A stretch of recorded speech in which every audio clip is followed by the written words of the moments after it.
Je voudrais déjà commencer à remercier Pierre Leroux de m'avoir de nouveau invité à ce séminaire d'anthropologie diachronique. Donc c'est vrai que ça fait maintenant quelques années que j'interviens et à chaque fois c'est un vrai plaisir de vous retrouver et de présenter certains de mes travaux.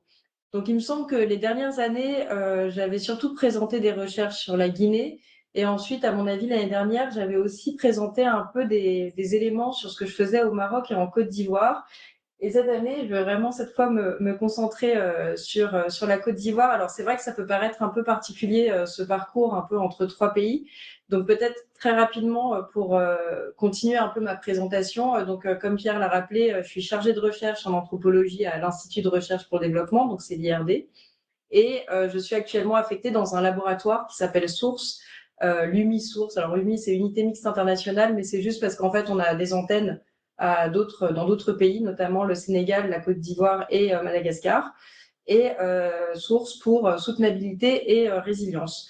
Donc, comme Pierre aussi l'a rappelé, donc j'ai commencé à travailler en Guinée, donc pour ma thèse, où alors plus que l'orpaillage au départ, je travaillais surtout sur le rôle des mobilités locales dans la pérennisation des résidences en milieu rural. Et en fait, une des mobilités centrales qui existait dans le village dans lequel j'étais, c'était l'orpaillage.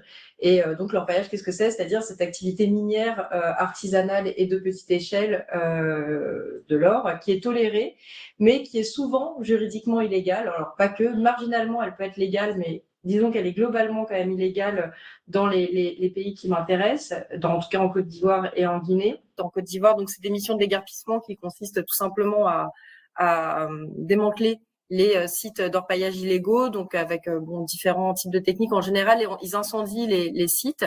Et du coup, j'avais suivi quelques missions de déguerpissement et j'avais passé un peu de temps dans les camps militaires guinéens, enfin quelques mois en fait, pas un peu de temps, quelques mois dans des camps militaires guinéens. Mais quand il y a eu le coup d'État en 2021, la chaîne de commandement a changé. Du coup, je ne peux plus en fait avoir accès au même terrain que j'avais eu l'occasion, sur lesquels j'avais eu l'occasion d'aller à ce moment-là. Donc ça, c'était pour la Guinée. J'ai étendu mes recherches, comme je le disais, au Maroc, toujours sur les activités minières, artisanales et de petite échelle. Mais au Maroc, je me suis concentrée sur d'autres ressources. Et ces ressources, c'est d'abord le charbon et ensuite le plomb. Alors c'est d'autres types d'exploitation.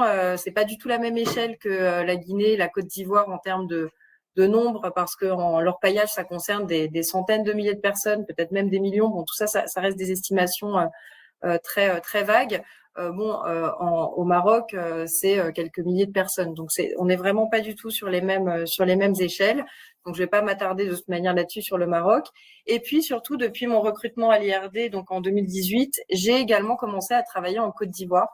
Donc en Côte d'Ivoire parce que notamment il y avait un collectif qui était en train d'être monté qui s'appelle Minerwa. Donc là vous avez le logo. Voilà, Minerwa qui est un laboratoire mixte international. Alors ce qu'on appelle un laboratoire mixte international, c'est en fait un dispositif qui est financé par l'IRD dans le cadre de partenariats avec les collègues sud.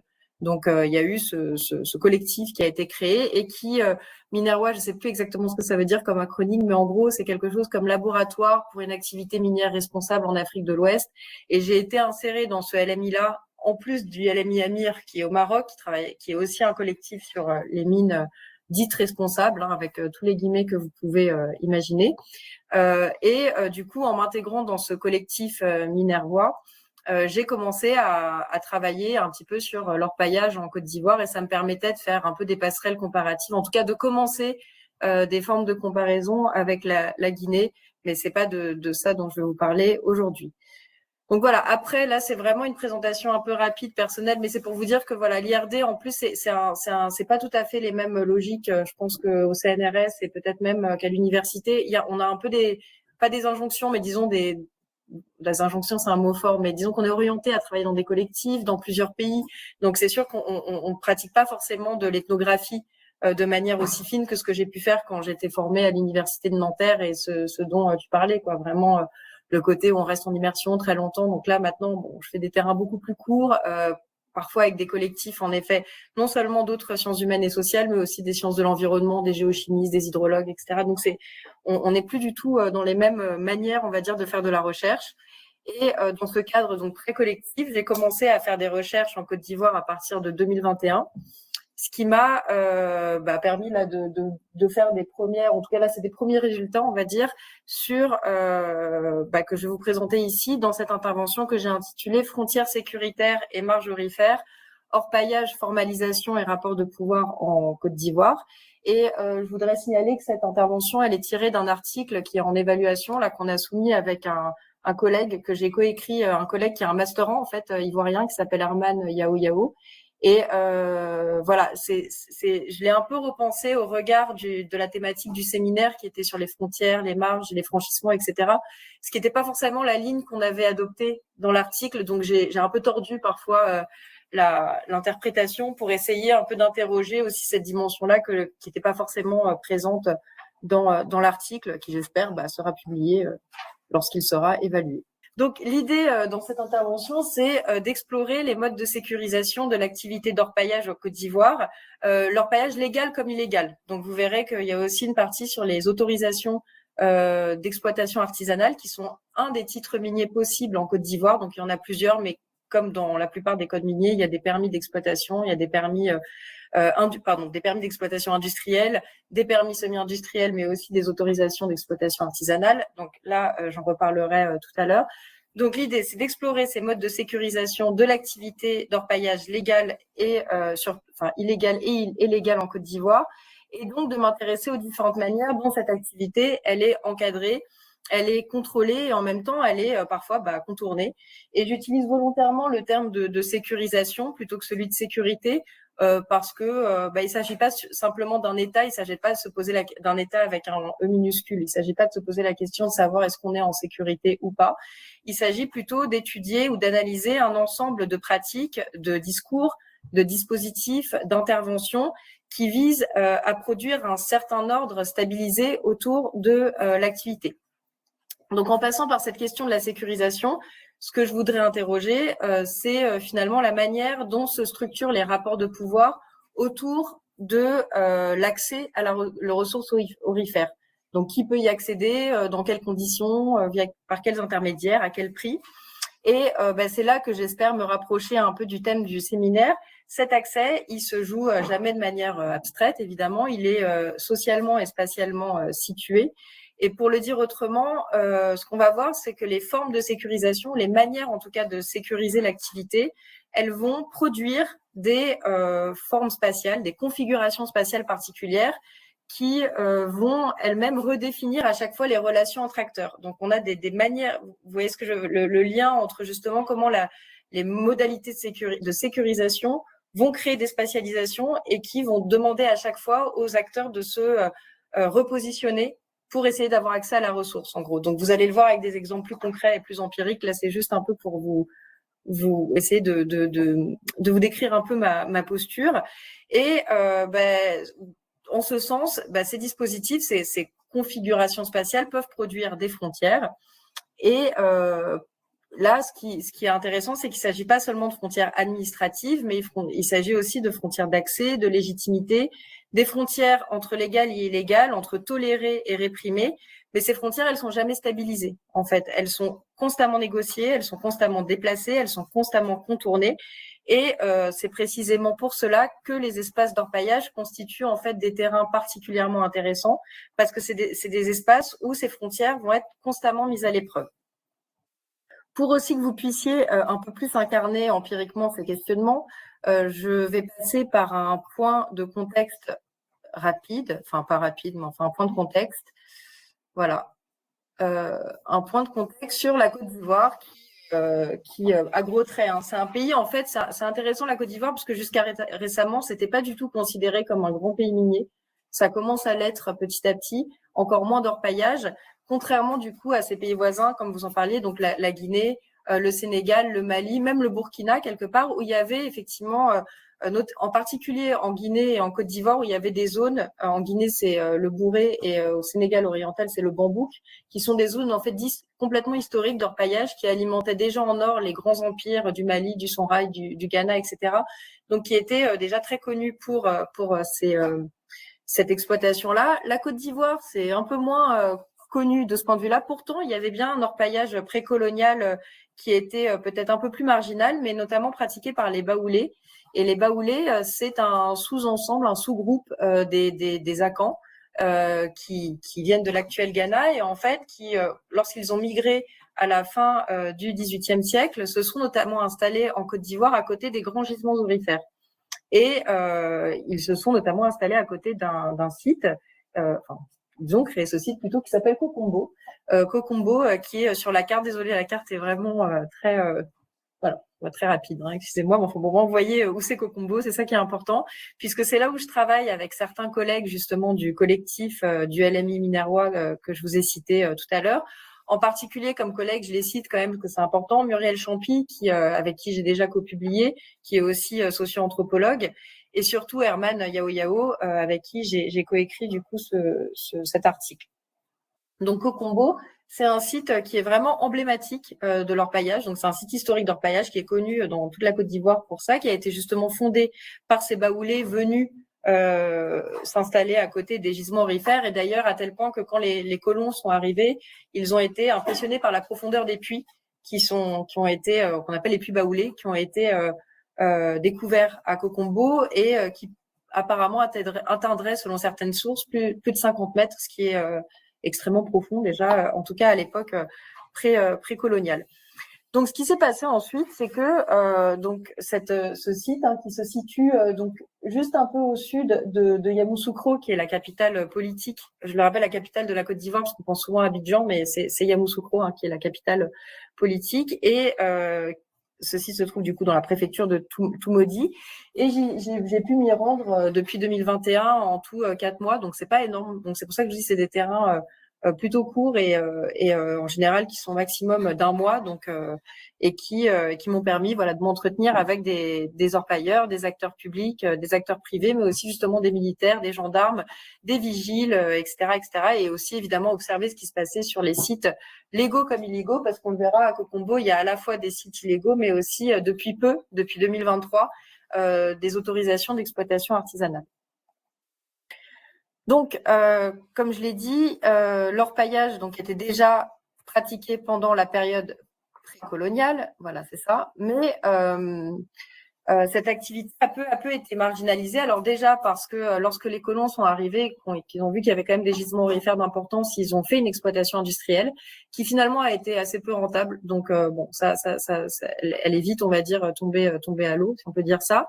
Et ensuite parce que dans tout le pays s'est imposé un modèle économique qui était fondé sur plutôt l'agriculture de plantation, en particulier autour du café et du cacao, avec cette idée que la terre appartient à celui qui la met en valeur. Donc ça, c'est une expression hyper connue de Félix Houphouët-Boigny, qui a été le premier président de la Côte d'Ivoire à l'indépendance. Et pendant longtemps, donc, l'orpaillage a été en retrait. Donc c'est pas seulement la Côte d'Ivoire qui a connu ça, mais bon, en Côte d'Ivoire, ça a été particulièrement prégnant parce que cette agriculture de plantation et cette économie de rente était très importante.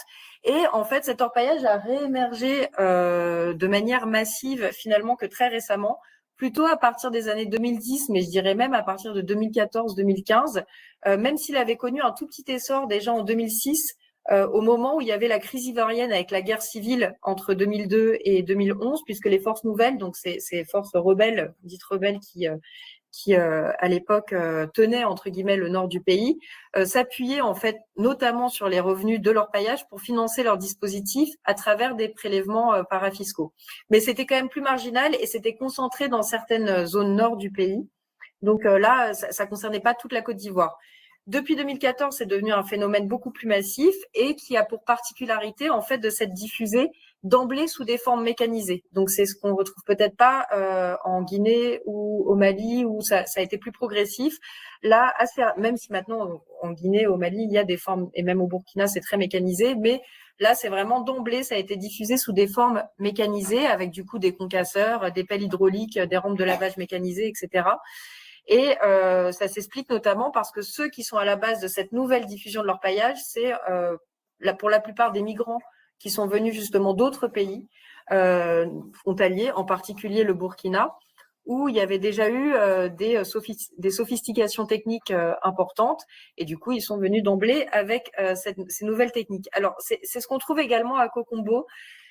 Donc là, je vais aller assez vite parce que je me dis que c'est quand même important pour comprendre la sécurisation, mais c'est de vous expliquer un peu comment ça se passe, quelques éléments sur l'organisation de l'activité, mais ça va être, j'espère, pas trop rapide, mais ça vous permettra, je pense, de comprendre. Mais globalement, dans l'illégal, en tout cas, on a deux types d'exploitation.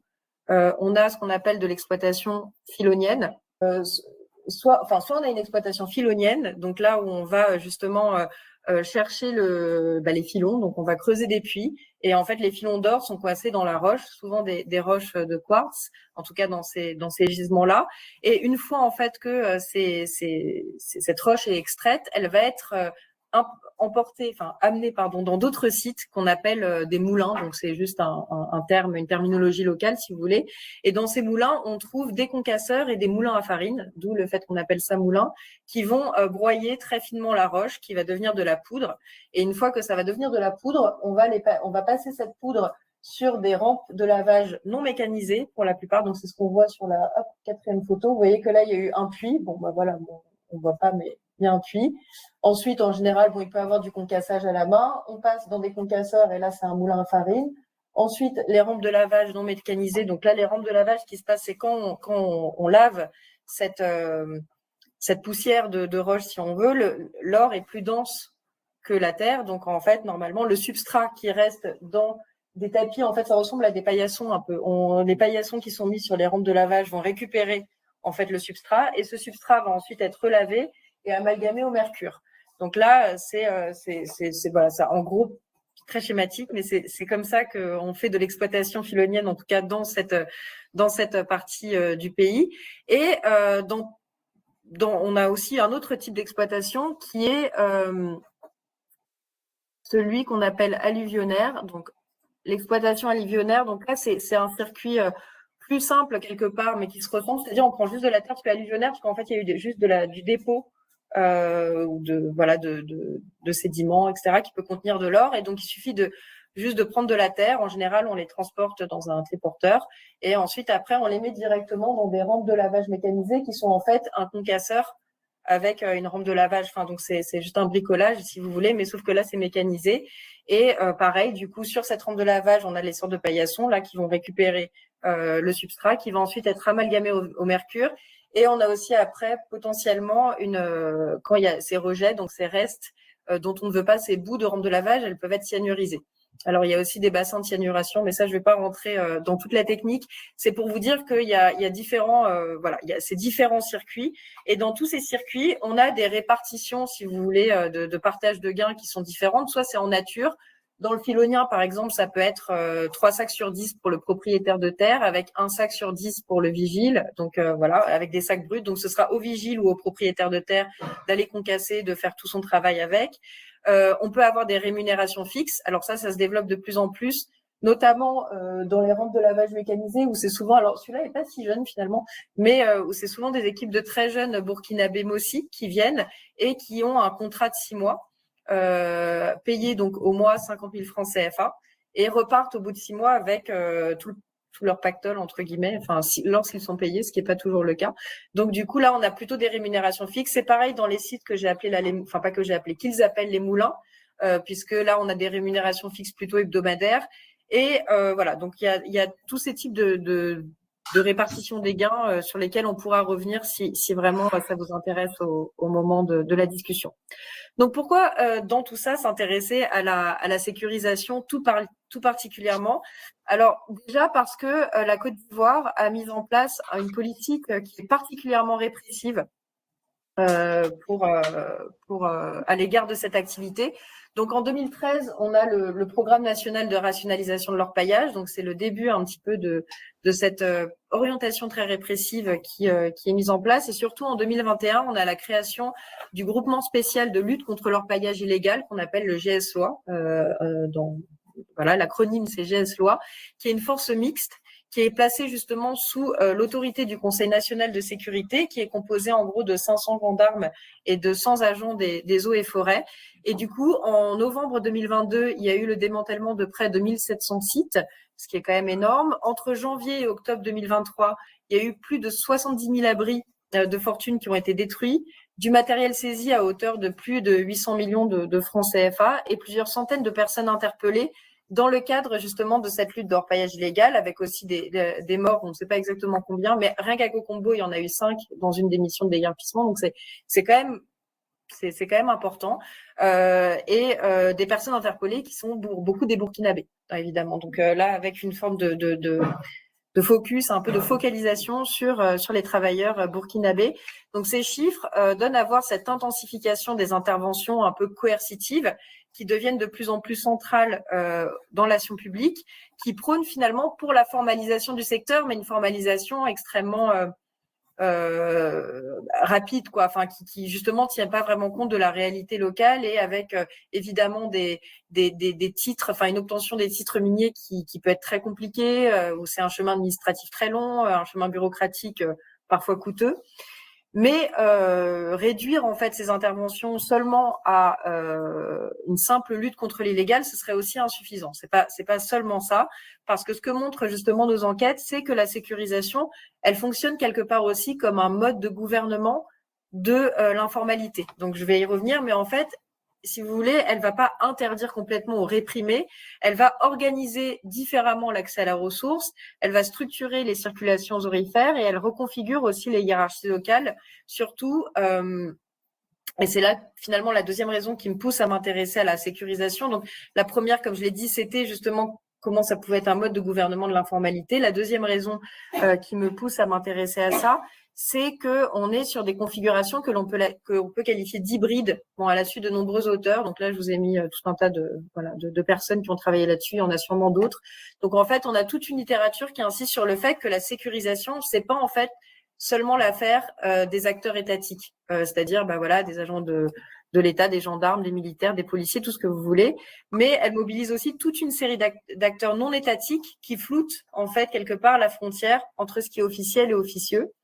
Et l'utilisation de ces supplétifs, donc c'est-à-dire ces agents qui ne sont pas qui sont pas vraiment l'État, mais qui participent concrètement à la mise en œuvre de l'ordre sécuritaire d'État, sont justement particulièrement présents dans les sites d'orpaillage. Et pour n'en citer que quelques-uns, on a des vigiles privés qui sont des surveillants, même des surveillants qui peut être le fils d'un propriétaire de terre qui va être payé pour ça. Donc du plus petit surveillant jusqu'à des vigiles privés qui sont des anciens de l'armée qui se sont reconvertis et qui voient une opportunité financière dans la sécurisation, par exemple, de titres légaux, quoi, d'autorisation d'exploitation artisanale, mais aussi les chasseurs d'ozo, ce qu'on appelle les dozo, j'en parlerai encore, c'est des chasseurs dits traditionnels qui en fait sont organisés en confréries et qu'on retrouve au Mali, au Burkina, en Guinée. Alors ils ont différentes appellations, ça peut être donzo, mais en gros voilà, les dozo qui sont aussi présents et qui sont évidemment payés. Et donc, si on prend tout ça au sérieux, donc c'est-à-dire que si on considère que la sécurisation, elle est à la fois hybride et à la fois spatialement située, alors on ne peut pas penser l'orpaillage comme un espace homogène. On est obligé finalement de regarder concrètement comment ça se passe et comment ces dispositifs s'organisent dans l'espace, comment ils vont produire dans différents lieux des formes d'ordre, elles aussi différentes. Et c'est à partir de là que je vais distinguer dans mon analyse. Donc là, ça va être les deux grandes parties, si vous voulez, de mon intervention. Je vais distinguer deux grandes configurations. Donc la première, c'est qui concerne les sites d'orpaillage illégaux. Donc là, je vais montrer qu'on a une configuration spatio-relationnelle qui est plutôt diffuse, qui est fondée sur la proximité, l'interconnaissance et une économie du quota. Donc j'y reviendrai. J'annonce, c'est pour ça. Donc après, normalement, ça va s'éclairer. Je suis désolée, cette introduction, elle est un peu longue, mais ça me semblait important de poser tous ces éléments de contexte parce que je pouvais pas rentrer directement dans les questions de sécurisation sans que vous ayez pas une idée un petit peu du paysage, disons, technique et organisationnel de l'orpaillage. Donc là, ce sera la première configuration, et la deuxième configuration qui concernera plutôt les périmètres dits formalisés, donc c'est-à-dire les autorisations d'exploitation artisanale légales, où là, on a un régime qui est beaucoup plus centralisé et coercitif et structuré autour du comptoir. Alors le comptoir, c'est encore un terme local, c'est là où on vend et on traite l'or au sein d'une autorisation. Donc on a une autorisation qui fait maximum 25 hectares, et à l'intérieur, on a en général une zone dans laquelle les travailleurs filoniens vont ramener les sacs, vont les traiter, donc c'est-à-dire concasser, laver, etc. Et dans ce même périmètre-là, on a aussi, là on amalgame le mercure et le guichet dans lequel les orpailleurs vont vendre l'or. Et donc voilà, tout ça est dans. Et donc voilà, je voulais. Ce que je montre, c'est que dans cette deuxième configuration, on a vraiment des logiques de captation centralisées beaucoup plus fortes que dans les sites illégaux où là, on est dans des régimes beaucoup plus diffus. Et alors que dans les sites illégaux, disons, on a plutôt une économie du quota, dans les sites légaux, on a plutôt une économie du gramme. Donc voilà, j'essaie de faire schématiquement deux modèles, vous verrez, après on pourra en discuter. Mais avant cela, c'est ma première petite partie cette fois, c'est juste vous présenter les différents acteurs de la sécurisation, comme ça vous les avez bien en tête, et ensuite après on passe à la situation empirique. Donc, première partie sur les acteurs de la sécurisation aurifère, évidemment Côte d'Ivoire, donc je vais partir du plus centralisé au plus local, voire micro, quoi, jusqu'à l'échelle des sites. Donc, tout d'abord, du plus centralisé, le pôle étatique au niveau national, on va dire, c'est le sommet de ce dispositif. C'est, comme je vous l'ai dit, des brigades, enfin pas des brigades d'ailleurs, plutôt ce groupe, ce GS-Loi, donc le groupement spécial de lutte contre l'orpaillage illégal, qui est vraiment la brigade l'unité la plus coercitive et qui a été créée en 2021 à la suite justement de ce programme de rationalisation de l'orpaillage, mais aussi à la suite du code minier de 2014, que j'ai pas cité, pardon, il y a eu aussi le code minier quand même, la révision du code minier en 2014, qui est important. Et donc cette unité, c'est une unité nationale qui est composée, comme je l'ai dit, de militaires, mais aussi de gendarmes, de policiers, d'agents des eaux et forêts, et qui viennent parfois en appui à d'autres brigades qui sont déjà existantes. Mais ce groupe-là, ce GSOA, c'est vraiment, c'est ceux qui sont vus comme étant les plus, disons, les plus violents, quoi, quelque part, les plus violents et qui causent le plus de dégâts selon les orpailleurs et, voilà, selon les orpailleurs. Dans la pratique, ce niveau, disons, centralisé se traduit surtout par des opérations très ponctuelles. Donc, il y a des déguerpissements et des démantèlements de sites à grande échelle. Donc, ils arrivent, on en a vu plusieurs sur le terrain, c'est vraiment, ils arrivent avec 25 camions cargo, cagoulés en commando, ils arrivent et ils brûlent tout. Donc, c'est assez, c'est un peu des missions, des opérations coup de poing, quoi, qui sont décidées à l'échelle nationale, qui sont très visibles, qui sont très médiatisées. Mais, et c'est important, elles s'inscrivent pas vraiment dans la durée, quoi. Les unités arrivent, elles détruisent, elles saisissent et elles repartent. Ils vont pas rester sur le site pendant plusieurs jours. Donc, comme je l'ai dit, on est dans une logique de coût plutôt que une logique d'occupation ou de présence continue. Donc, même si ces opérations se sont intensifiées récemment, donc parfois, il peut y avoir des opérations même hebdomadaires, elles restent quand même sur cette temporalité très intermittente et justement très mobile à distance. Le niveau intermédiaire, disons, c'est celui du niveau préfectoral ou régional, qui sont plutôt les brigades dites territoriales de gendarmerie. Donc, on a des brigades territoriales de gendarmerie couplées aux escadrons de gendarmerie mobile. Donc ça, c'est vraiment, encore une fois, ce niveau intermédiaire. Et là, on est sur des interventions un peu plus régulières, qui sont souvent, comme je l'ai dit, plutôt à l'échelle préfectorale, à la demande de la préfecture, par exemple. Ça peut être très concrètement un lycée d'une localité derrière lequel c'est développé un petit site d'orpaillage. Ça fait beaucoup de bruit, les concasseurs, donc l'instituteur est pas content. Enfin, et donc vont dire à la sous-préfète, souvent des sous-préfètes, alors ou sous-préfète ou sous-préfet, bon bah voilà, on a un problème, il y a trop de bruit pour les élèves, donc la préfecture va mobiliser une des brigades territoriales ou un escadron mobile de gendarmerie pour aller démanteler ce site-là. Donc, c'est plus régulier, c'est souvent à la demande, comme je le dis, de la préfecture. Et ces déguerpissements-là sont connus pour plutôt fatiguer les orpailleurs. Donc, les orpailleurs en souffrent beaucoup parce que c'est très régulier. Donc, il y en a très souvent. Il faut s'arrêter pendant quelques jours. Donc, c'est quelque chose qui est qui est un peu plus négociable, où ils peuvent avoir l'information un peu en amont parfois, mais enfin ça reste quand même, c'est pas autant une logique de coût, mais c'est pas non plus, ils sont pas hyper ancrés localement, ils viennent quand même de manière assez régulière. Et au niveau local, on a cette fois les brigades de gendarmerie qui, elles, assurent une présence quotidienne. Donc ils sont là, donc c'est des agents qui sont sur place, donc plusieurs cas selon les sites. À Cocombo, il y a une gendarmerie qui a été créée en 2023, mais avant 2023, c'était des agents qui étaient détachés en fait d'une brigade d'une localité proche qui s'appelle, enfin, de la brigade centrale, si vous voulez, de cette zone-là qui s'appelle Djekanou, la localité, peu importe. Donc c'était des gendarmes qui étaient détachés, mais en permanence. Ce qui change un peu, donc ça, j'y reviens parce que justement, c'est des gens qui connaissent les acteurs, ils surveillent les sites. et ils arbitrent les conflits. Donc, ils ont un rôle beaucoup plus quotidien, si vous voulez, dans la vie de la localité. Donc, si on résume, on a en fait une sécurisation là qui fonctionne à plusieurs niveaux et avec des temporalités de présence qui sont très différentes. On a des interventions ponctuelles et à distance au niveau central, beaucoup plus coercitives, beaucoup plus violentes. On a des actions plus régulières à l'échelle intermédiaire, mais toujours sur le mode un peu coup de poing, même si effectivement c'est pas aussi spectaculaire, on va dire, que les opérations du GS-Loi. Et on a une présence quotidienne au niveau local de brigades de gendarmerie qui sont là justement pour assurer une forme de sécurisation ordinaire. Maintenant, si on passe au plus local, donc c'est-à-dire à l'échelle des sites, encore descendons un tout petit peu. À l'échelle des sites, cette fois, alors, hop, voilà. À l'échelle des sites, la sécurisation, cette fois, elle repose sur un travail continu d'intermédiation. Donc, on a les vigiles privés qui occupent encore une place centrale, mais ces vigiles privés, ils prennent des formes complètement différentes.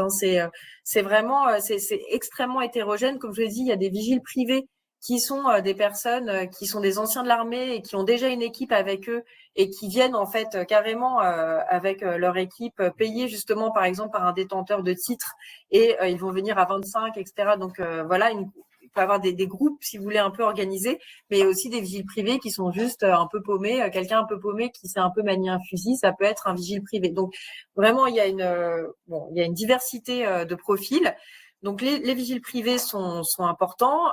Ils gardent les puits, notamment la nuit, puisque la nuit, il n'y a pas d'orpaillage. En tout cas, on n'est pas censé. Sinon, c'est ce qu'on appelle les topomanes. Voilà, les topomanes qui sont les voleurs de cailloux qui viennent la nuit et qui essaient de rentrer dans les puits et voler un petit peu des cailloux à des équipes. Donc là, normalement, il y a des vigiles qui sont supposés surveiller ça. Donc, ils surveillent les puits, ils contrôlent les entrées et les sorties des sites et ils vont aussi sécuriser les transactions quand il y a besoin. Et donc, leur mode de rémunération varie. Soit ils sont payés en nature, donc ça, comme je l'avais dit, par exemple, un sac sur 10, lorsque c'est de l'illégal. La rémunération fixe aussi, donc par exemple, un propriétaire de terre qui va donner, je sais pas moi, 15 000 francs CFA la semaine à un vigile, ou une rétribution qui sera indexée sur le grammage produit. Là, c'est plus au niveau des autorisations artisanales, où là, effectivement, par exemple, s'il y a 1 gramme produit d'or, à chaque gramme, il va toucher 150 francs CFA, par exemple. À côté de ces vigiles, on trouve aussi un autre type d'acteurs qu'on appelle donc les chasseurs d'oiseaux dont je vous ai parlé. Là, je vous ai mis la photo de l'un d'entre eux. Alors là, c'est un chasseur d'oiseaux qui est quand même un peu, comment dire, lui, il était un peu en déperdition, quoi. Mais bon, parce qu'il était il en restait que 2 sur cette autorisation d'exploitation artisanale, justement parce que l'autorisation artisanale produisait pas assez d'or. Du coup, comme ils sont payés au grammage, du coup, pas beaucoup de grammes, pas beaucoup de paie.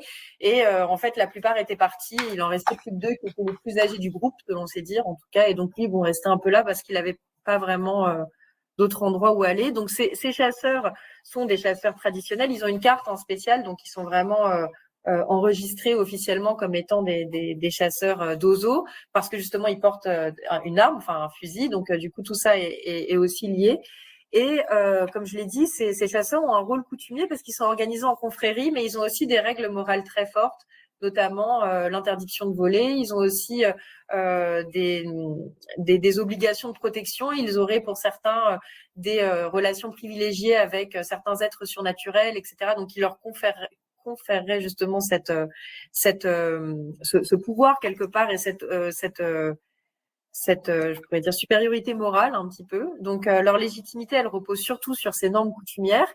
Et ce qui est intéressant aussi, c'est que leur présence, elle tend à s'institutionnaliser aujourd'hui. Donc en 2020, enfin aujourd'hui en Côte d'Ivoire en tout cas.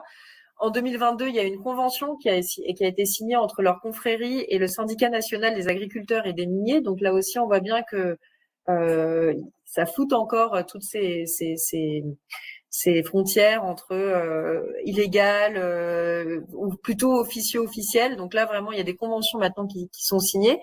Et leur intervention, elle vient s'articuler souvent avec celle des forces de l'ordre public qui sont présentes localement. Donc les gendarmes connaissent très bien les chasseurs d'oiseaux, ils s'échangent des informations. Enfin, on peut, il y a quand même énormément de passerelles qui se font entre tous ces acteurs-là.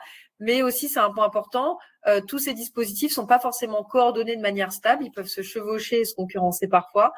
par exemple, un site illégal mais qui est toléré par une brigade locale, quoi, qui est sur place, peut faire l'objet justement d'une opération de répression par le GS-Loi sans que cette brigade soit prévenue. Donc ça peut arriver aussi. Il peut aussi avoir une autorité coutumière comme une chefferie villageoise qui peut mobiliser des chasseurs d'oiseaux qui vont, eux, rentrer en tension avec les vigiles privés sur place, payés par un propriétaire de terre. Donc, évidemment, on peut avoir des concurrences et parfois aussi des collaborations. Donc, dans ces configurations, l'accès à la ressource est finalement moins réglé par le droit que par les rapports de force et par des négociations permanentes. Donc, qui va garder le puits, qui peut prélever une taxe, qui impose une interdiction, au contraire une tolérance. Et tout cela, en fait, se négocie en continu. Autrement dit, l'espace minier, il est moins structuré par des catégories juridiques formelles que par la présence effective des acteurs, leur ancrage local et les marges de manœuvre dont ils disposent. Donc, à partir de là, maintenant que vous avez vu à peu près toute la diversité, il y en a probablement d'autres, la diversité des acteurs possibles dans cette sécurisation, je vais rentrer un peu plus dans l'empirie. Et comme je l'ai mentionné, donc une grande partie de l'orpaillage en Côte d'Ivoire, c'est de l'orpaillage qui se développe sur des sites qui sont illégaux, mais tolérés, quotidiennement, on peut le voir. Enfin, je veux dire, c'est pas complètement caché. Tout le monde sait que l'activité existe, mais elle dispose pas d'existence juridique propre. La régulation, elle est donc essentiellement coutumière. Donc, pour faire vite, dans certaines zones, comme à Cocombo, ces sites se situent sur des terres. Ces terres-là sont en général des propriétés familiales, non pas villageoises, mais familiales. Et en échange, si par exemple ma famille prête un peu des terres, prête des terres à des orpailleurs, j'ai le droit de prélever des taxes à ces orpailleurs, donc ce soit hebdomadaire, soit je prélève des taxes, soit je prélève des sacs, soit les deux. Mais bon, il y a tout un système de prélèvement qui est fait par ces propriétaires terriens qui leur permettent aussi de vivre parfois assez grassement de cette activité. Donc là maintenant, je vais montrer dans ces types de sites-là comment la sécurisation s'organise concrètement et comment justement ces espaces deviennent des marges actives où il y a une redéfinition permanente de la frontière entre légal et illégal et informel ou formel. Donc, je passe à ma deuxième partie. Les autres parties, je ne sais pas si on va aller plus vite, mais bon, là, normalement, on rentre un peu plus dans comment ça se passe. Donc, si on s'intéresse à comment ça se passe concrètement dans ces sites d'orpaillage illégaux, ce qu'on observe d'abord, c'est que les forces de sécurité, elles sont pas toujours dans une posture répressive. C'est pas une surprise, mais ils sont pas tout le temps en train d'essayer de réprimer l'activité. C'est notamment le cas des gendarmes qui sont présents sur place et qui, au contraire, eux, sont pris dans des relations très quotidiennes avec les orpailleurs. Donc, ils connaissent ils circulent sur les mêmes pistes, ils fréquentent les mêmes maquis, donc c'est-à-dire les mêmes bars, ils connaissent les familles, parfois ils ont même des liens d'interconnaissance, parfois même de parenté, donc il y en a qui vont se marier sur place, donc ils sont complètement insérés dans le tissu local et ça change complètement leur manière d'intervenir. Et là, par exemple, je vous ai pris la citation d'un entretien que j'avais fait avec un gendarme en 2022. Nous, on fait peu de répression dans les déguerpissements. On est dans la localité, on ne peut pas régler les problèmes et faire en même temps répression puisqu'on connaît les familles. Donc, en fait, ils ont tout simplement peur des représailles. Donc, ça n'aurait aucun sens d'aller brûler tous les abris ou confisquer tout le matériel alors même qu'ils vivent au sein même de la localité avec tout un tas d'orpailleurs autour. Donc là, ils sont vraiment dans une situation de cohabitation. Et cette proximité, elle produit une forme d'encastrement, comme je l'ai dit, des forces de sécurité dans le tissu social local, qui va reconfigurer profondément les modalités d'intervention, puisque la répression est ici contrainte quelque part par l'interconnaissance. Très concrètement, dans la conduite des opérations, c'est que les déguerpissements ont bien lieu. Donc, il y a des déguerpissements, mais souvent, ils sont anticipés. C'est-à-dire que l'information va circuler en amont. Les orpailleurs vont retirer le matériel, puisque c'est ça en fait qui embête le plus les orpailleurs, c'est quand on leur confisque leur matériel, un concasseur, c'est quand même cher, c'est plusieurs centaines d'euros, parfois selon certaines marques plusieurs milliers d'euros, donc c'est une perte importante. Surtout que les orpailleurs vivent tous à crédit. Donc enfin bon, ça après c'est un autre sujet. Enfin, je vais pas partir dans cette digression-là, sinon on est là encore pendant 3 heures. Donc, les orpailleurs retirent le matériel, les gendarmes arrivent sur des sites qui sont finalement partiellement vidés, et ces opérations vont remplir alors une fonction à la fois administrative, mais aussi performative, puisqu'elles vont produire justement des traces de l'action publique, elles vont produire des chiffres, elles vont produire des rapports, elles vont produire justement des images. Souvent, en général, ce qu'ils vont faire, au lieu de brûler les abris des orpailleurs, parce que quand on parle d'abris pour les orpailleurs, c'est souvent les abris qui, justement, je vous avais mis une photo d'un abri brûlé là, qui abrite le puits. Donc, au lieu de brûler ces abris, ils vont plutôt brûler ce qu'ils appellent des ghettos. Alors, les ghettos, c'est les fumoirs, en fait. C'est des endroits sous bâche où les gens vont principalement fumer du cannabis, mais aussi prendre un peu des drogues, principalement des amphétamines. Mais c'est assez marginal. Bon, en gros, mais ils fument plutôt disons du cannabis, quoi. Donc voilà. Donc là, ils vont plutôt brûler ces ghettos-là en disant que justement, c'est des abris d'orpailleurs pour éviter d'avoir des problèmes avec les orpailleurs avec lesquels ils vivent. Et on va le voir, desquels ils profitent aussi parce qu'évidemment, eux aussi, comme on dit là-bas, bouffent dans l'or. Donc, eux aussi prélèvent évidemment leurs petites taxes. On y vient juste après. Donc, du coup, il y a cette fonction administrative et performative. Donc, comme je l'ai dit, qui produit des traces de l'action publique, mais sans désorganiser durablement l'activité, même si elles ont évidemment un coût réel en termes d'interruption et d'incertitude du point de vue des orpailleurs. Mais les orpailleurs acceptent aussi de jouer le jeu parce que après un déguerpissement fait par une brigade locale, les orpailleurs vont suspendre temporairement l'activité, non pas seulement par contrainte ou parce qu'ils ont peur, mais aussi c'est un peu une reconnaissance implicite de l'intervention de ces brigades locales. Et comme le disait un orpailleur, et comme me le disait dans un entretien, ils nous laissent travailler, il faut que nous aussi on fasse un peu notre part. Donc c'est une manière de dire on va pas leur faire perdre non plus la face. Ils sont intervenus, ils ont leurs supérieurs qui attendent justement des chiffres, des rapports, etc. Nous, du coup, on attend 2-3 jours avant de reprendre le travail, histoire que tout le monde, la face de tout le monde soit sauve, quoi, quelque part. Et du côté des gendarmes, cette logique aussi d'équilibre est complètement explicitée, donc ils le savent. Hein, et ça garde un compromis pragmatique entre tous les acteurs qui renvoie à ce que des auteurs comme Ricard et Grody qualifient, je trouve, c'est pas mal, c'est une communauté morale coercitive, quoi. Tout le monde, c'est un ordre social où il y a des sanctions, mais qui sont jugées légitimes car elles sont situées, ciblées et mobilisées pour préserver un certain équilibre commun. Donc, comme je l'ai dit tout à l'heure, ce compromis pragmatique, il repose aussi sur des taxations régulières, informelles, mais évidemment socialement régulées. Donc, en plus des taxations régulières aux abords des sites où il y a des gendarmes qui sont postés quotidiennement et prélèvent d'une somme à chaque passage. Donc, ça dépend des sites, mais ça peut être soit des gendarmes qui sont postés à l'entrée ou à la sortie d'un site filonien. Du coup, à chaque fois qu'il y a un triporteur qui passe avec les sacs de minerais qui vont partir être concassés, il est attendu qu'il donne une petite somme. Soit ça peut être sur d'autres sites où il y a des rampes de lavage mécanisées, où là, ils passent chaque semaine pour récupérer une somme à chaque machine. Donc bon, ça dépend. Il y a plein de manières de faire. Là, je vous avais mis juste dans un article qu'on a publié avec Muriel Champy sur cette chaîne alimentaire, qui est le terme qui est utilisé là-bas de l'or. Là, c'était un exemple d'un propriétaire de comptoir. Donc, alors, comptoir, c'est aussi, j'ai juste dit moulin parce que comme comptoir, ça renvoie aussi à l'autorisation légale. Mais dans les sites illégaux, on peut aussi parler de comptoir, c'est la même chose que moulin. C'est ces endroits où il y a des concasseurs, tout ça, etc. Et donc lui, par exemple, ce propriétaire de moulin, disons, doit donner à la gendarmerie 5 000 francs CFA 2 fois par semaine, à la police judiciaire 5 000, aux eaux et forêts 5 000, au président des jeunes 2 000, au chef de village, etc. Donc il y a tout un tas de taxes, et donc on a récupéré comme ça mais alors c'est hyper micro, hein, je veux dire, on peut pas avoir des chiffres évidemment statistiques sur tout ça, mais voilà, on a eu plusieurs acteurs qui ont accepté de nous donner toutes les taxes qu'ils donnaient à droite et à gauche, et notamment du coup aux gendarmes, police judiciaire, eaux et forêts, qui sont vraiment, même la préfecture, donc qui sont plutôt ces agents publics. Donc en plus de ces taxations régulières qui sont vraiment vues, c'est pas très compliqué pour assister à ce genre de prélèvement. On a aussi des taxations plus ponctuelles. Donc, et un orpailleur, par exemple, me racontait que quand un gendarme vient te plaider, excuse-moi, il faut me donner 2000, moi j'ai le sentiment pour lui, donc j'accepte. Eux aussi doivent nourrir leur famille, il faut avoir pitié. Chacun doit prendre un peu.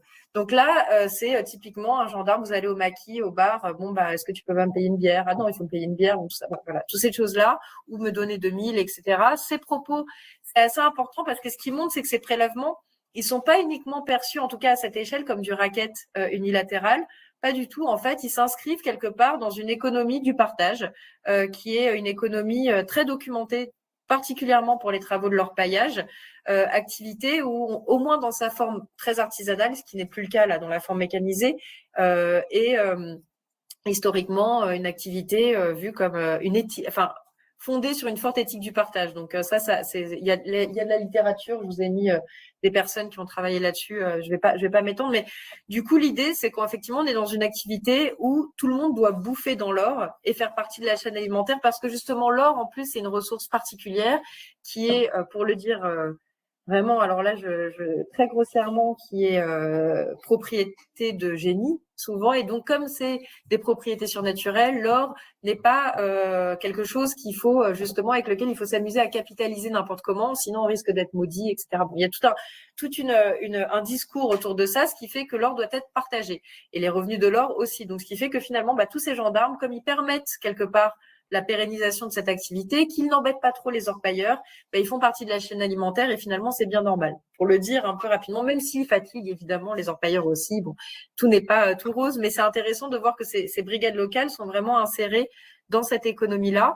Et là, on a vraiment une forme de brouillage des frontières entre pratiques formelles et informelles, où les forces de sécurité, tout en incarnant l'État, participent complètement aussi à l'économie aurifère illégale à travers une certaine tolérance et des prélèvements réguliers. Donc, c'est dans ce sens qu'on peut parler, selon moi, d'une économie du quota. Le quota, c'est un terme qui est utilisé aussi localement, non pas comme un système qui est formalisé, mais comme un ensemble de pratiques stabilisées dans lesquelles on a une ponction informelle qui est attendue en contrepartie d'une certaine continuité de l'activité. Et ce que l'on pourrait aussi qualifier souvent de corruption ordinaire, en fait, ici, ça constitue plutôt un mode d'ajustement pragmatique à une situation où la légalité formelle, elle est en réalité, comme je l'ai dit, difficilement accessible pour les orpailleurs. Les orpailleurs n'ont pas accès ou très difficilement à la légalité de l'activité.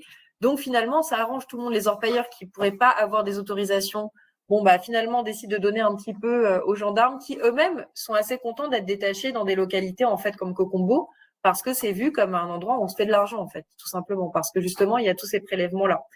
Donc bon, ça, on pourra aussi en reparler. Mais cette sécurisation négociée de proximité qui floute donc toutes ces frontières et intègre tout ce présent dans cette économie informelle, mais présent spatialement et localement, ça vaut pas pour l'ensemble des forces de sécurité. Dès lors que l'on considère en fait les unités extérieures, notamment le GSLOI, on change complètement de registre. Donc, comme je l'ai déjà dit, ces unités, elles sont pas ancrées localement. Elles dépendaient du camp d'Agban à Abidjan. Maintenant, je crois qu'elles dépendent d'ailleurs, je sais plus d'où. Je crois qu'ils ont changé. Enfin, bon, peu importe. Elles sont à Abidjan. Elles sont détachées à Abidjan. Et ces unités, du coup, entretiennent pas de relations durables avec les populations. Elles interviennent selon ces logiques beaucoup plus verticales. Et en 2022, un autre orpailleur nous expliquait que, à la différence de la gendarmerie qui reste ici et qui prend son quota, ceux-là ne préviennent pas. Avec eux, on ne peut pas négocier. C'est un peu la même chose avec les escadrons, enfin ceux qu'ils appellent les escadrons, c'est-à-dire ces gendarmes, cette brigade territoriale et escadrons de gendarmerie mobile qui sont au niveau la plus intermédiaire. C'est un peu la même chose. Quand ils viennent, ils sont plutôt accusés de faire du racket. Les orpailleurs trouvent que finalement en gros, ils sont pas gentils, quoi. C'est vraiment les termes qui sont utilisés. Donc, il y a un côté où finalement, ils nous épuisent plus qu'autre chose. Et on revient aussi là à cette idée de communauté morale coercitive, sauf que là, on en sort complètement. Ces personnes qui sont pas ancrées localement et ne sont pas présents, finalement, sortent de ces communautés-là. Et c'est parce que leurs interventions sont perçues comme plus brutales, plus imprévisibles et surtout non négociables qu'elles rompent en fait avec les équilibres locaux qui sont justement construits dans la durée, en réintroduisant cette fois une frontière beaucoup plus rigide entre légal et illégal, là où les dispositifs de proximité, justement, avaient au contraire contribué à la rendre négociable et plus poreuse. Donc là, ce qu'on voit se mettre en place, finalement, c'est un mode de sécurisation un peu polarisé, qui forme, avec Herman, on s'est dit, c'était un peu comme une géographie concentrique de la sécurité. C'est pour ça c'est un peu plus diffus, c'est-à-dire plus les forces de sécurité sont socialement et spatialement proches, plus l'ordre se négocie, et plus elles sont éloignées, plus finalement cet ordre devient autoritaire et imprévisible. Donc on peut pas juste voir les forces de l'ordre contre les orpailleurs. Si on situe spatialement et socialement, en fait, on voit que ces modes de sécurisation sont beaucoup plus divers et suivent un peu cette logique un peu concentrique peut-être c'est pas le bon mot, mais c'est ça qu'on a trouvé, concentrique un peu de la sécurité. Et ce que ça met en évidence, de la sécurisation, pardon, c'est ce que ça met en évidence, c'est que cette frontière entre légal et illégal, elle s'impose pas comme une ligne claire, mais toujours comme un seuil qui est négocié, renégocié, et dont l'effectivité finalement dépend des relations sociales et du déploiement spatio-relationnel de ces dispositifs de sécurisation. Alors là, c'est ce que je vous ai décrit, donc c'est ce qui se passe dans les sites illégaux. Maintenant, je voudrais passer aux sites dits formalisés, donc c'est-à-dire couverts par un titre minier, pour voir justement comment la sécurisation aurifère, elle se manifeste dans ce cadre-là, et en quoi nous allons le voir, ça répond finalement à une logique presque inverse des sites illégaux. Alors on est toujours les sites illégaux plutôt concentriques, et là on est plutôt dans une logique centripète de recaptation des flux. Passons cette fois aux autorisations d'exploitation. C'est la dernière partie. Aux autorisations d'exploitation artisanale. Donc la formalisation, elle correspond à quoi? Donc elle correspond à la mise en place d'un cadre légal d'exploitation, donc avec un titulaire de permis, un périmètre qui est défini, un cadastre, le cadastre d'ailleurs minier de la Côte d'Ivoire, de la Guinée, du Burkina, je crois aussi même, vous pouvez le consulter en ligne sur Internet, c'est complètement accessible. Et il y a aussi des dispositifs qui sont censés encadrer l'extraction, le traitement et la commercialisation de l'or. Ici, ce qui va nous intéresser, c'est les autorisations d'exploitation artisanale. Alors, j'ai fait ce choix-là pour rester sur l'orpaillage, parce que sinon, après, on passe à du semi-industriel ou de l'industriel. Là, c'est encore autre chose. C'est plus compliqué, évidemment, d'avoir accès au permis d'exploitation industrielle. Ne parlons pas des grosses concessions minières canadiennes, brésiliennes, etc., où là, c'est encore autre chose. Donc, je suis restée à l'échelle des autorisations d'exploitation artisanale légales qui se sont développées un peu de manière très importante. Enfin, rien qu'à Cocombo, il y en a 4 en 2 ans, ce qui est quand même, ce qui est beaucoup en fait, ce qui est un, voilà, ça va très vite. Donc, j'ai pu me rendre dans certaines d'entre elles. Et là, l'idée, c'est que, à la différence des sites illégaux où la sécurisation repose sur un peu cette logique relationnelle de proximité, cette économie du quota, là, en fait, les espaces formalisés vont introduire ce mouvement inverse, comme je vous l'ai dit, avec un recentrage du pouvoir et des flux autour d'un point unique. Et ce point unique, c'est le comptoir. Alors, c'est un peu pénible que le comptoir, ça renvoie aussi à ces sites de Concassa. C'est pas cela. Le comptoir, comme je l'ai dit, c'est vraiment ce qui est à l'intérieur du permis. L'endroit où effectivement on concasse et on lave, là c'est ça, ça ressemble énormément. Enfin, si vous savez pas que c'est un permis, en fait, ça ressemble complètement à ce que font les orpailleurs. C'est juste que c'est légal, mais bon, ça on y reviendra. Donc là, on a effectivement le point du concassage au fond. Là, on a les rampes de lavage non mécanisées, et sur l'autre diapo, mais là c'est le comptoir. Là, c'est le guichet à gauche où on vend l'or. Et là, c'est ce qu'ils appellent le comptoir aussi, on amalgame l'or. Vous voyez, c'est quand même pas un, bon, voilà, il y a pas, c'est pas une infrastructure extrêmement complexe. Donc, enfin, extrêmement complexe, en tout cas, extrêmement avec beaucoup d'investissements lourds. C'est ça plutôt que je veux dire, parce que c'est assez complexe en réalité. Donc, tout est recentralisé sur cet endroit-là, qui est au sein des 25 hectares du permis. Donc, il faut quand même, c'est petit, quoi, comparé aux 25 hectares du permis. C'est pas tout le permis.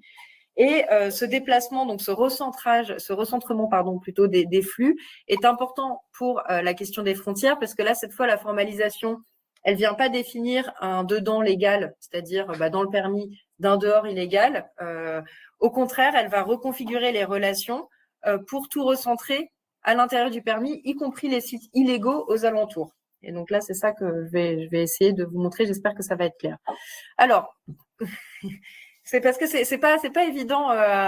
Bon, c'est beaucoup d'informations et beaucoup de données, mais là, j'essaye d'être la plus pédagogue possible. Donc, au sein de cette autorisation artisanale qui a été mise en activité en 2024, donc celle dans laquelle j'ai pu me rendre le plus, j'en ai vu plusieurs, mais c'est celle-ci où j'ai pu être le plus souvent. Donc, c'est un site qui fait un peu moins de 25 hectares, 24, 60, je sais pas, hectares, donc qui fait quasiment la superficie maximum autorisée. Maximale autorisée, pardon. Donc il y a, voilà, on le voit, l'autorisation est signalée par un panneau. Voilà, c'est l'autorisation artisanale de bidule qui, voilà, un panneau. Il y a des postes de sécurité qui sont en différents points du périmètre, mais périmètre qui n'est pas clôturé, hein, le périmètre des 25 hectares, mais il y a des petits postes de sécurité. Et à l'intérieur, du coup, il y a par contre une zone qui est clôturée, qui est au fil barbelé, qui est celle qu'on appelle le comptoir, du coup, qui est pas très grande. Hein, c'est 2 terrains de foot, quoi, je dirais. C'est pas non plus une zone immense. Et c'est là, en fait, que se centralisent les opérations de traitement et d'achat d'or. Donc, a priori, enfin, pas a priori, d'emblée, l'organisation, elle peut paraître assez simple et linéaire. On a les orpailleurs qui sont normalement sur les sites qui sont les sites filoniens qui font partie du périmètre de l'autorisation artisanale qui viennent avec leurs sacs. Les sacs sont d'abord enregistrés à l'entrée, donc il y a des types qui sont là avec un cahier qui enregistrent voilà le nombre de sacs, quelle équipe c'est, etc. Les sacs sont enregistrés et ensuite les orpailleurs vont aller soit concasser eux-mêmes leur minerai, soit parce qu'ils ont un moulin, ils ont un concasseur, etc., qu'ils ont mis à l'intérieur de cette zone du comptoir, soit ça va être des femmes ou des hommes qui vont payer au sac. Donc, par exemple, une femme qui peut vous concasser un sac, c'est 2000 francs CFA par sac. C'est les orpailleurs qui vont payer, c'est pas le détenteur du permis. C'est ça qui est intéressant aussi. Donc, tout ça se fait dans une économie complètement micro. C'est pas le détenteur qui investit. Donc, mais j'y reviendrai. Mais voilà. Donc, payer le concassage, le lavage, c'est la même chose. On peut payer ou le faire soi-même. Oui, les passages au concasseur.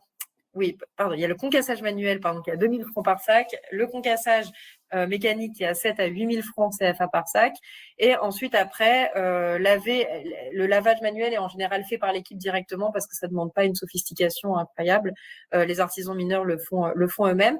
Et ensuite, il y a l'amalgamation mercure, et là c'est intéressant, l'amalgamation mercure que normalement les employeurs font eux-mêmes est fait par quelqu'un qui est cette fois employé par le détenteur de permis, qui est payé au gramme. Donc, chaque gramme d'or qui est déclaré, en fait, cet amalgameur va recevoir, je sais plus, je crois que c'est 300 francs CFA par gramme. Et donc, ça permet, en fait, au détenteur de permis d'être sûr de surveiller exactement le volume d'or qui est extrait dans son comptoir. Et ensuite, après, et d'ailleurs, c'est là où il y a deux gendarmes détachés de la brigade territoriale qui sont là en permanence, armés pour surveiller l'amalgamation au mercure. Donc, du coup, c'est un poste assez important, enfin qui en tout cas est important, qui est vu comme important pour les détenteurs de permis. Et ensuite, après, les orpailleurs vont aller vendre leur or au guichet qui se trouve justement au sein de l'autorisation d'exploitation artisanale. Voilà, donc là, ce qu'il faut bien comprendre d'emblée, c'est que cette organisation, elle repose sur une asymétrie très nette. Donc, vous avez vu tout le circuit, tout ce qu'il faut faire. Donc, même à la fin, une fois que les orpailleurs sortent, ils sont fouillés. Si c'est des femmes, il y a une femme qui peut fouiller. Si c'est des hommes, les hommes peuvent fouiller pour voir s'ils prennent pas avec eux dans leur poche, je sais pas, des roches ou je sais pas qui serait intéressant. Donc, il y a toute cette organisation-là qui est asymétrique parce que le détenteur du titre, il investit en fait pas directement dans l'extraction. Il n'y a pas c'est les orpailleurs qui viennent sur son site en réalité, et ce que leur promet, pourquoi ils viennent sur le site du détenteur du titre, c'est que le détenteur du titre leur promet quelque part la paix, c'est-à-dire il n'y a pas de déguerpissement, ils peuvent travailler tranquillement, ils n'ont pas à être embêtés par les escadrons, les machins, je sais pas quoi, ils travaillent dans la légalité, donc parce que malgré tout, surtout quand c'est des travailleurs burkinabés, il y a quand même une peur parfois d'être tout simplement emprisonné, hein, parce que ça arrive, surtout là, ces dernières années, étant donné l'orientation très répressive qu'a pris la politique contre l'orpaillage. Donc, en fait, il leur garantit cette forme de protection quelque part, sauf que du coup, en contrepartie, cette protection, elle impose un canal de vente privilégié, c'est-à-dire que ces orpailleurs ne peuvent vendre leur or que aux détenteurs de permis au niveau justement du comptoir et ne peuvent pas sortir du permis sans l'avoir vendu parce que justement il y a un dispositif de contrôle et une infrastructure sécuritaire très dense. Donc comme je vous l'ai dit, il y a des vigiles privés. Sur cette autorisation d'exploitation artisanale, comme je vous l'ai dit, il y avait plus que 2 chasseurs d'oiseaux, parce que justement l'autorisation, je vais vous le dire pourquoi marchait pas très bien. Donc il n'y avait pas assez d'argent pour payer ces dozos. Les dozos étaient quand même 18 au départ, les vigiles privés étaient 60. Il y avait plusieurs gendarmes qui étaient détachés à la demande du détenteur de permis, qui existe une autorisation d'exploitation artisanale. Donc je vous parle pas de comment c'est quand c'est un permis industriel. Enfin là, on est vraiment sur des échelles qui sont en fait assez petites. C'est pas un énorme site, hein, c'est pas du tout ça. Et donc il y avait maintenant il restait quelques vigiles privés, il en restait une vingtaine. est resté ces 2 chasseurs d'oiseaux. Il y avait 3 gendarmes qui étaient détachés en permanence pour la surveillance, mais il y en avait plus. Je sais pas exactement, j'ai pas eu les chiffres sur combien ils avaient été au maximum. Donc cette infrastructure sécuritaire, elle permet de s'assurer que les orpailleurs vont bien vendre leur or dans le comptoir. Mais au bout d'un moment, donc je reste sur cette autorisation d'exploitation artisanale quelques temps. Enfin, j'y reviens régulièrement, quoi, plusieurs jours d'affilée. Et puis à un moment, je vais me promener du coup sur le titre en lui-même et je vois le site là où il y a les puits, sauf que c'est vide. Et donc je me dis c'est quand même bizarre, d'où vient cet or qui est traité alors que les sites en fait sont complètement vides. Et donc je commence à demander et très rapidement en fait on m'explique que le minerai en fait il provient des sites d'orpaillage illégaux qui sont en dehors du permis. Alors comment on en est arrivé là finalement Donc ce qui s'est passé, c'est qu'en fait le détenteur de permis, il imposait un prix d'achat qui était à 17 500 francs CFA. Donc il disait aux orpailleurs, qui travaillaient sur son site au départ, vous me vendez l'or à 17 500 francs CFA le gramme. Or, si vous vendez à l'extérieur, vous êtes à 35 à 40 000 francs CFA. Donc, en fait, les orpailleurs ont dit, bon, t'es bien gentil, mais en fait, le différentiel, l'écart est tel qu'on va pas continuer à travailler sur ton site. On va repartir sur les sites d'orpaillage illégaux et on va vendre à l'extérieur. Parce que du coup, comme le détenteur, en plus, n'investit rien, c'est l'orpailleur, l'équipe d'orpaillage qui vient avec son matériel, qui vient avec tout. Donc, en réalité, l'intérêt, à part, bon, c'est vrai qu'effectivement, il y avait pas de déguerpissement, mais c'était pas suffisant comme argument. À ce prix-là, en tout cas, c'était pas suffisant. Les orpailleurs ont donc décidé, malgré les risques de déguerpissement, de retourner sur les sites illégaux et contourner le comptoir du permis pour revendre ailleurs à un meilleur prix. Donc face à cela, le détenteur de permis, bon, qui s'est retrouvé quand même un peu penaud, ce qu'il a décidé de faire tout simplement, c'est d'appeler la sous-préfète et de dire bon, en fait j'ai un problème, tous ces orpailleurs illégaux là autour de mon permis, eh ben ils insécurisent complètement le permis, il faut envoyer des missions de déguerpissement. Ce que la sous-préfète a fait. Donc il a commencé en fait à commanditer des missions de déguerpissement pour fatiguer les orpailleurs. Bon. Donc, effectivement, tout ça c'est fait. Et puis ensuite, parallèlement, il se trouve que quand les orpailleurs partaient vendre l'or ailleurs, ils sont obligés de passer sur des pistes qui sont très proches du site. C'est comme ça, enfin, c'est vraiment la géographie du site, quoi. C'est comme ça. Ils sont obligés de passer à côté. Donc, il a aussi ordonné à ses vigiles privés de confisquer les sacs qui passaient. Donc, ce qui fait que les orpailleurs étaient complètement bloqués. Et donc, après force de négociation, finalement, ils ont dit bon bah d'accord, on va aller dans ton comptoir, mais tu nous vends, tu nous achètes le gramme, merci, à 25 000 francs CFA. Donc finalement la négociation s'est faite et finalement personne n'est retourné dans ces sites qui sont apparemment moins rentables.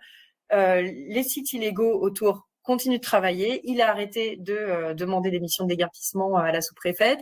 Les vigiles privés laissent passer du moment qu'effectivement tout va au comptoir. Donc le comptoir marche très bien, les sites illégaux autour marchent très bien, mais les sites à l'intérieur du permis, il n'y a plus personne. Donc c'est quand même assez intéressant de voir comment, en mobilisant les forces de sécurité, il a fini en fait par contraindre complètement tous les travailleurs à lui vendre directement leur or, même si cet or venait des sites illégaux hors de son permis, qui en plus du coup sont beaucoup plus productifs en réalité que ceux qui se trouvent dans son permis. Donc finalement, lui se retrouve pas si mal. Et dans ce contexte, on voit donc que la frontière légale du permis, elle va pas fonctionner comme une limite qui exclut. C'est pas du tout ça. C'est plutôt un dispositif qui capte. Elle va servir à canaliser des flux produits à l'extérieur et les ramener vers un centre qui est justement le comptoir. Voilà, donc cette logique centripète constitue quelque part un peu le pendant de la géographie concentrique, on va dire, qui avait été observée dans ces sites illégaux. Et ce recentrage, en plus, s'accompagne d'un changement très concret dans la manière de réguler l'activité. Donc, dans les sites illégaux, on l'a vu, on est plutôt dans une économie du quota. On a des prélèvements forfaitaires qui sont négociés localement, qui sont relativement souples et qui laissent justement circuler l'or entre différents points. Ici, au contraire, on bascule dans une économie du gramme. Donc, tout est compté, mesuré et indexé au niveau du comptoir. Et sur les sites étudiés, par exemple, comme je vous ai dit, les dozos sont payés 50 francs CFA par gramme d'or acheté. Les vigiles, c'était 150 francs CFA. Le gendarme aussi prend sa part. Alors évidemment, je n'ai pas su ce que c'était parce que voilà, bon, quelques centaines probablement de francs CFA par gramme. Les propriétaires des terres, des sites illégaux prennent aussi. Le chef du village prend aussi. Donc, on a tout un tas d'une économie du gramme qui se fait, où tout le monde se paye au gramme sur finalement quelque part le dos des travailleurs orpailleurs qui, eux, de toute façon, fonctionnent comme s'ils étaient dans un site illégal, sauf qu'ils n'ont pas l'émission de déguerpissement. Et en plus, ils vendent leur or, évidemment, beaucoup moins cher que ce qu'ils pourraient le vendre à l'extérieur. Voilà, donc tout ce beau monde a intérêt à ce que le comptoir soit effectivement centralisé et c'est pas vraiment le périmètre légal qui va définir le système, mais c'est la capacité justement à faire passer l'or par le centre. Voilà, donc pour conclure, j'ai été un peu longue, je suis désolée. Ce que montrent ces configurations, c'est finalement que les frontières de l'orpaillage, elles peuvent pas être comprises comme des lignes fixes séparant des espaces distincts. On est au contraire dans des dispositifs relationnels et situés qui sont produits par les formes de sécurisation elles-mêmes. Dans les sites illégaux, ces frontières, comme je l'ai dit, sont négociées, elles sont poreuses, elles sont constamment franchies, elles prennent un peu la forme de seuils qui sont ajustés au quotidien selon justement les relations qui se tissent au gré de l'interconnaissance des compromis et des équilibres locaux. Les marges, du coup, apparaissent plus comme des espaces centraux. Là, c'est vraiment là où tout se décide et c'est là où l'ordre se produit.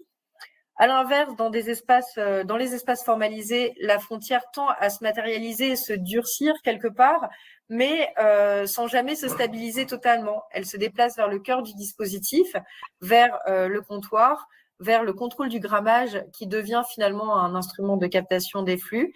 Mais là encore, les marges, elles disparaissent pas. Elles sont au contraire, elles sont intégrées. Donc c'est vraiment ce côté débordement où on intègre tous ces sites illégaux autour. Et bon, là, c'est vrai que c'était l'exemple de cette autorisation artisanale en particulier, mais ça arrive très, très régulièrement. Enfin, je veux dire, c'est pas du tout le propre seulement de cette autorisation artisanale. Autrement dit, qu'on soit dans une économie du quota ou dans une économie du gramme, la frontière, elle sépare pas. Elle va plutôt organiser, hiérarchiser, canaliser les circulations aurifères, et elle est à la fois ce qui contraint et ce qui permet, et quelque part ce qui exclut, mais aussi ce qui relie. C'est en ce sens que les espaces d'orpaillage constituent un observatoire privilégié des dynamiques contemporaines des frontières et des marges. J'espère là-dessus vous avoir un peu convaincu et je vous remercie de votre attention.